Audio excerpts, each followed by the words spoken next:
Right Telangana వ్యాప్తంగా 119 నియోజకవర్గాలకు counting start అయింది. ఇక 8 గంటల నుంచి పోస్టల్ బ్యాలెట్ కౌంటింగ్ అయితే స్టార్ట్ అయింది. ఇక 119 నియోజకవర్గాలకు గాను 100 నియోజకవర్గాలకి పోస్టల్ బ్యాలెట్ కౌంటింగ్ ప్రక్రియ అయితే కొనసాగుతుంది. ఇప్పటికే బీఆర్ఎస్ 13 స్థానాల్లో ఆధిక్యంలో కొనసాగుతుండగా కాంగ్రెస్ 58 స్థానాల్లో తన ఆధిక్యాన్ని కనబరుస్తుంది.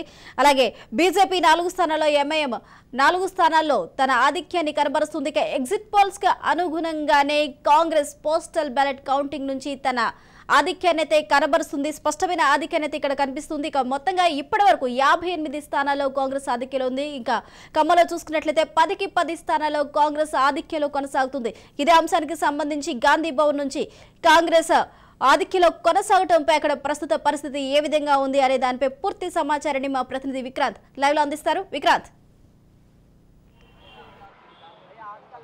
థ్యాంక్ యూ స్వప్న. మొత్తానికి మాత్రం 119 నియోజకవర్గాలకు మాత్రం సంబంధించి మాత్రం ఫలితాలకు సంబంధించి బ్యాలెట్ ఇప్పటికే పోస్టల్ బ్యాలెట్కి సంబంధించి మాత్రం ఫలితాలు వెలువడడం జరుగుతుంది ఒక్కొక్కటిగా. మొత్తానికి ఆధిక్యంలో మాత్రం కాంగ్రెస్ పార్టీ ఉంది. 50కి పైగా కూడా పోస్టల్ బ్యాలెట్ విషయానికి వస్తే 50 స్థానాలకు పైగా కూడా కాంగ్రెస్ పార్టీ ఆధిక్యంలో ఉంది. ఇటు బీఆర్ఎస్ పార్టీకి సంబంధించి కేవలం 20 స్థానాలు మాత్రమే ఆధిక్యంలో ఉన్నట్టు తెలుస్తూ ఉంది. పూర్తిగా ఇటు మొదటి నుంచి కూడా కాంగ్రెస్ పార్టీ ఇటు ఉమ్మడి మహబూబ్నగర్ సంబంధించి, నల్లగొండకు సంబంధించి, ఖమ్మం జిల్లాకు సంబంధించి, అదేవిధంగా వరంగల్, ఈ 4 జిల్లాలకు సంబంధించి మాత్రం కాంగ్రెస్ పార్టీ పెద్దగా ఆశలు పెట్టుకుంది. ఆ ఆశలు పెట్టుకున్న విధంగానే కాంగ్రెస్ పార్టీ ఏదైతే ఆశలు పెట్టుకున్నట్లే ఫలితాలు కూడా ఆ విధంగానే వస్తున్నాయి. ఇంతకుముందు చెప్పుకున్నట్టు కూడా నల్గొండ జిల్లాకు సంబంధించి కూడా మొత్తం 12 నియోజకవర్గాలు ఉన్నాయి. 12 నియోజకవర్గాల్లో కూడా దాదాపు 10 నియోజకవర్గాలకు పైగా కూడా కాంగ్రెస్ పార్టీ లీడింగ్లో ఉంది. అదేవిధంగా ఖమ్మం జిల్లాకు చూసుకున్నట్లయితే ఇప్పటికే సీఎల్పీ నేత భట్టి విక్రమార్క కావచ్చు, భద్రాచలంకి సంబంధించి కావచ్చు, అశ్వరావుపేటకు సంబంధించి కావచ్చు, దాదాపు 10 నియోజకవర్గాలకు పైగా కూడా కాంగ్రెస్ పార్టీ లీడ్లో ఉన్నట్టు తెలుస్తుంది. అదేవిధంగా ఇటు ఉమ్మడి వరంగల్ జిల్లాకు సంబంధించి కూడా అదే హావా కొనసాగుతూ ఉంది. స్వయంగా మంత్రి ఎర్రబెల్లి దయాకర్ రావుకు సంబంధించిన స్థానం కూడా ఇటు కాంగ్రెస్ పార్టీ లీడింగ్లో ఉన్న పరిస్థితి ఉంది. అదేవిధంగా పీసీసీ చీఫ్ రేవంత్ రెడ్డికి సంబంధించిన ఉమ్మడి మహబూబ్ నగర్కి సంబంధించిన జిల్లాకు సంబంధించి కూడా ఇప్పటికే కాంగ్రెస్ పార్టీ కూడా ఆధిక్యంలో ఉన్నట్టు తెలుస్తూ ఉంది. ఇంతకుముందు మనం మొదట్లో కూడా చెప్పుకున్న పోస్టల్ బ్యాలెట్కు సంబంధించిన ఫలితాలు ఎప్పుడైతే ఓపెన్ చేస్తున్నారో అప్పుడు కూడా ఖచ్చితంగా కాంగ్రెస్ పార్టీకి 70 నుంచి 80% పైగా కూడా బ్యాలెట్ ఓట్లు కాంగ్రెస్ వైపు ఉన్నాయని చెప్పుకున్నాము రాజ్న్యూస్లో. ఎందుకంటే కాంగ్రెస్ పార్టీ వైపు ప్రజలంతా ఉన్నారు, ఉద్యోగులంతా ఉన్నారు. ఇటు బీఆర్ఎస్ పాలన 9 సంవత్సరాల పాలనపై మాత్రం ఉద్యోగస్తులు మాత్రం తీవ్రమైన వ్యతిరేకత తెలుస్తూ ఉంది. దాంట్లో భాగంగానే ఇటు 80% పైగా కూడా కాంగ్రెస్ పార్టీ వైపు ఉద్యోగులకు సంబంధించి కూడా మళ్ళారని చెప్పుకోవచ్చు. దాంట్లో భాగంగానే ఇటు పోస్టల్ బ్యాలెట్లో కూడా బీఆర్ఎస్ పార్టీకి తక్కువగా వచ్చాయి. ఇటు ప్రతిపక్ష పార్టీలు అయినటువంటి కాంగ్రెస్ పార్టీకి, అదేవిధంగా బీజేపీ పార్టీకి కూడా వస్తూ ఉన్నాయి. ఇది చూసుకుంటే ఇప్పటికే మొదటి రౌండ్ ఫలితాలు కూడా కొన్ని నియోజకవర్గాల్లో వెలువడ్డాయి. ఇప్పటికే ఉమ్మడి నల్గొండ జిల్లాకు సంబంధించి కూడా కోమటిరెడ్డి వెంకరెడ్డి ఫస్ట్ రౌండ్లో మాత్రం 4000కు పైగా కూడా లీడింగ్లో ఉన్నట్టు తెలుస్తూ ఉంది. అదేవిధంగా మిర్యాలగూడకు సంబంధించి కూడా 1700లకు పైగా కూడా కాంగ్రెస్ పార్టీ అభ్యర్థి బిఎల్ఆర్ కూడా ముందంజలో ఉన్నట్టు తెలుస్తుంది. అదేవిధంగా నగరకల్ నియోజకవర్గం చూసుకుంటే వేముల వీరేశం కూడా 3000 ఓట్లకు పైగా కూడా లీడింగ్లో ఉన్నట్టు తెలుస్తుంది. అదేవిధంగా కొంత భువనగిరిలో మాత్రం కొంత కాంగ్రెస్ పార్టీ మాత్రం వెనకంజలో ఉన్నట్టు తెలుస్తూ ఉంది. అదేవిధంగా ఖమ్మంకు సంబంధించి కూడా ఇప్పటికే సీఎల్పీ నేత భట్టి విక్రమార్క కావచ్చు, అశ్వరావుపేటకు సంబంధించిన అభ్యర్థి కూడా 4000కు పైగా కూడా లీడింగ్లో ఉన్నట్టు తెలుస్తుంది. ఇక ఎర్రబెల్లి దయాకర్ రావు వరంగల్కు సంబంధించి కూడా మంత్రి ఎర్రబెల్లి దయాకర్ రావు కూడా కొంత లీడింగ్లో ఉన్నట్లు తెలుస్తుంది. స్వల్ప మెజార్టీతో బ్యాలెట్లో మాత్రం కాంగ్రెస్ పార్టీ లీడ్లో ఉన్నప్పటికీ మొదటి రౌండ్ పూర్తయినప్పటికీ మాత్రం ఎర్రబెల్లి దయాకర్ రావు కొంత లీడ్లో వచ్చినట్టు తెలుస్తూ ఉంది. ఇప్పటికే మహబూబ్నగర్కి సంబంధించి కూడా ఇంకా మొదటి రౌండ్ ఫలితాలు రావాల్సి ఉంటుంది మరి కాసేపట్లో.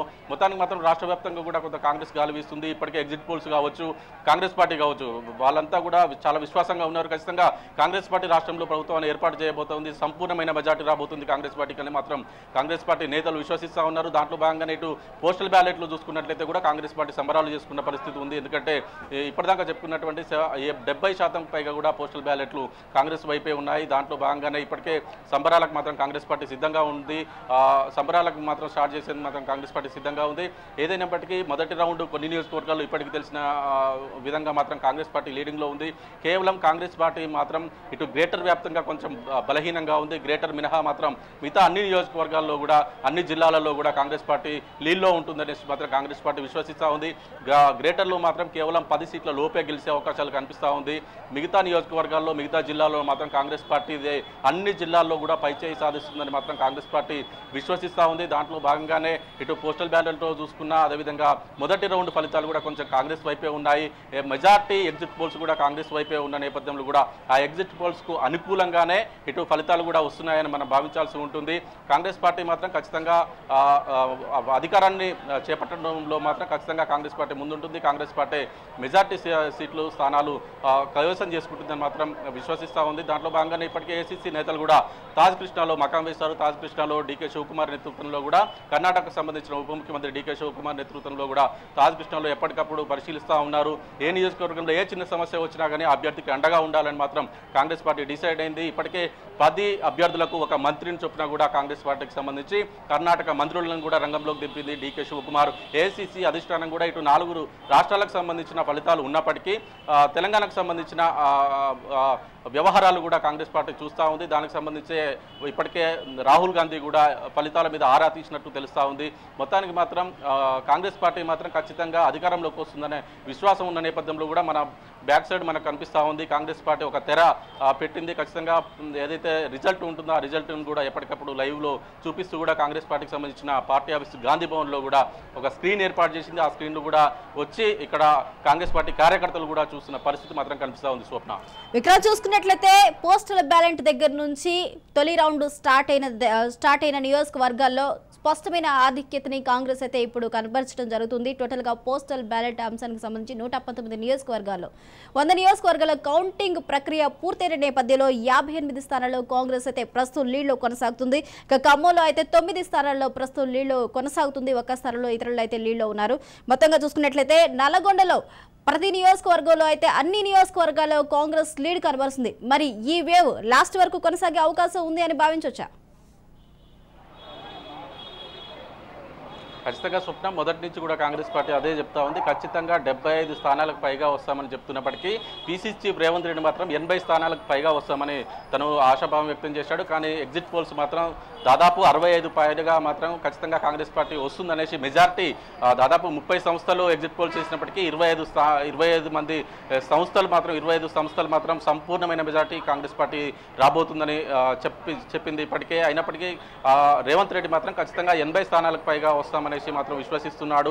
స్వయంగా పీసీసీ చీఫ్ రేవంత్ రెడ్డి కూడా 2 చోట్ల పోటీ చేశాడు. ఇటు కొడంగల్తో పాటు సీఎం కేసీఆర్ పైన పోటీ చేయాలనే ఉద్దేశంతో కామారెడ్డి నియోజకవర్గంలో కూడా కేసీఆర్ పై పోటీ చేశారు. కానీ అక్కడ కొంత మిశ్రమ రిజల్ట్ ఉండబోతుందని తెలుస్తూ ఉంది. బ్యాలెట్ ఓట్లంలో మాత్రం రేవంత్ రెడ్డి లీడింగ్లో ఉన్నట్టు తెలుస్తుంది. కానీ చివరికి మాత్రం అవసరమైతే అక్కడ బీజేపీ అభ్యర్థి గెలిచే అవకాశాలు మాత్రం కొంత స్పష్టంగా కనిపిస్తున్నాయి.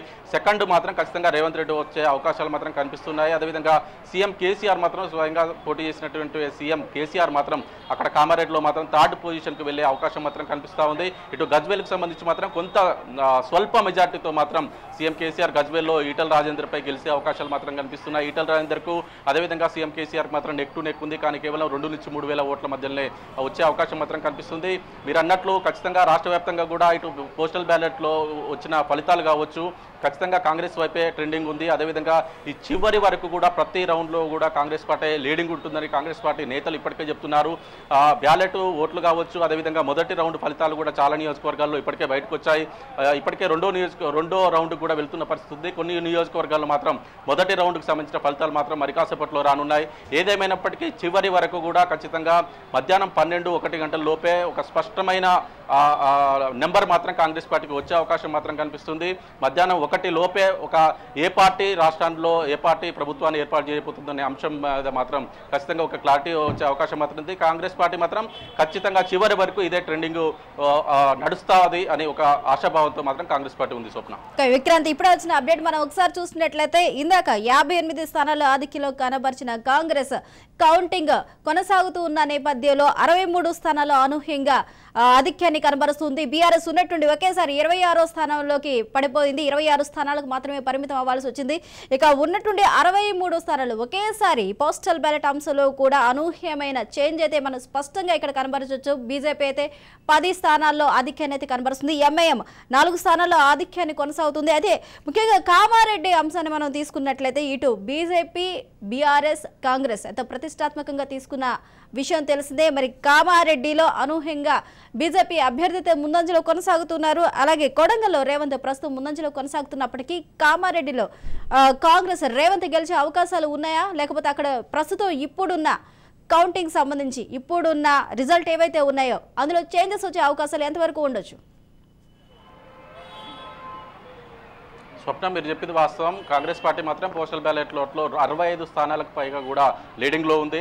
అదేవిధంగా బీఆర్ఎస్ పార్టీ అధికారంలో ఉన్న బీఆర్ఎస్ పార్టీ మాత్రం కేవలం 20 స్థానాలకు 20 నుంచి 25 స్థానాల మధ్యనే ఉంది. అదేవిధంగా ఇక బీజేపీ పార్టీ మాత్రం 10 స్థానాల లోపే లీడింగ్లో ఉన్నట్లు తెలుస్తుంది పోస్టల్ బ్యాలెట్ల విషయంలో. అదేవిధంగా ఎంఐఎంకి సంబంధించి కూడా 4 నియోజకవర్గాల్లో కూడా లీడింగ్ ఉన్నట్టు తెలుస్తూ ఉంది. మీరు అన్నట్టు కామారెడ్డి నియోజకవర్గంలో ఇంతకుముందే చెప్పుకున్నాం, కామారెడ్డిలో కొంత మిశ్రమ స్పందన ఉంది అక్కడ. ఎందుకంటే అక్కడ ఒక లోకల్గా వాస్తవానికి బీజేపీ అభ్యర్థి చాలా బలంగా ఉన్నాడు, ఖచ్చితంగా అతను గెలిచే అభ్యర్థి. కానీ అనూహ్యంగా మాత్రం కామారెడ్డి నియోజకవర్గంపై సీఎం కేసీఆర్ కనపడింది. ఖచ్చితంగా గజ్వేల్తో పాటు కామారెడ్డిలో కూడా సీఎం కేసీఆర్ పోటీ చేయాలని భావించిన నేపథ్యంలో కూడా కాంగ్రెస్ పార్టీ అలర్ట్ అయింది. ఖచ్చితంగా అవసరమైతే సీఎం కేసీఆర్ పైన, కేటీఆర్ పైన, హరీష్ రావు పైన, ముగ్గురు పైన కూడా అభ్యర్థి పెట్టాలని మొదటి నుంచి అనుకున్నప్పటికీ చివరి నిమిషంలో మాత్రం పీసీ చీఫ్ రేవంత్ రెడ్డిని ఇటు సీఎం కేసీఆర్ పైన బరిలోకి దింపింది. చివరి నిమిషంలో అక్కడ బరిలో దింపిన నేపథ్యం కావచ్చు, అదేవిధంగా బీజేపీ పార్టీ అక్కడ బలంగా ఉన్న నేపథ్యం కావచ్చు. ఈ కోణంలో మాత్రం ఇంకో విషయం, వాస్తవానికి అక్కడ బీజేపీ అభ్యర్థి స్థానిక అభ్యర్థి, కానీ గజ్వేల్ నుంచి పోటీ చేసే కాంగ్రెస్ పార్టీ అభ్యర్థి రేవంత్ రెడ్డి కావచ్చు, బీఆర్ఎస్ పార్టీ అభ్యర్థి కేసీఆర్ కావచ్చు, వీళ్ళంతా కూడా నాన్ లోకల్. అదేవిధంగా కేవలం 2 రోజులు ఎన్నికలు ఉందనగా అక్కడ కొత్త టాపిక్ తెర మీదకి వచ్చింది. ఖచ్చితంగా రేవంత్ రెడ్డి కొడంగల్లో గెలవబోతున్నాడు, కేసీఆర్ గజ్వేల్లో గెలవబోతున్నాడు. కానీ వీళ్ళిద్దరూ ఏ ఒక్క అభ్యర్థి ఇక్కడ గెలిచినా కానీ మళ్ళీ ఎన్నిక రాబోతుంది. ఒకవేళ నేను ఒకే దగ్గర పోటీ చేసిన నేపథ్యంలో నేను గెలిస్తేనే ఇక్కడ ఉంటాను మీకు అందుబాటులో.